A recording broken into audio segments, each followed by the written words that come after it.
अपना किस्मत ही खराब है, जिसे भी उठाता हूँ अंदर से कीड़ा निकलता है। गाइस আমরা ডাইরেক্ট এখন দোকানে বই লেসু কেটে শিখেছি ওই দেখেন লেসু লেসুগুলো অনেক মিষ্টি আছে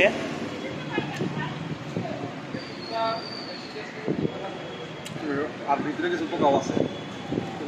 সো লেসু খাইতে আপনি দেখে নেবেন, মানে এরকম করে দেখে নেবেন, এরকম করে নাহলে কি কিন্তু কি হবো, আপনি যদি ডাইরেক্ট এরকম করে মুখে দেন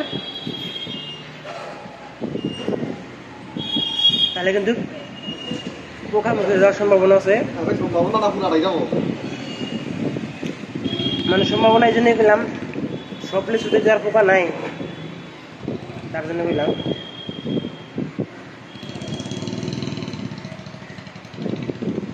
লিচুগুলো অনেক মিষ্টি আছে।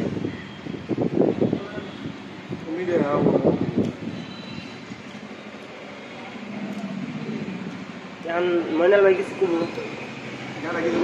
ভালো কথা দিয়ে খাইলে এলো পোকা বেশি থাকে। দেখার মজা পাইলাম, এটাতে কোনো পোকা নাই, একদমই ফ্রেশ। বাড়ির কাছে লেচু, হ্যাঁ খুব টেস্টি।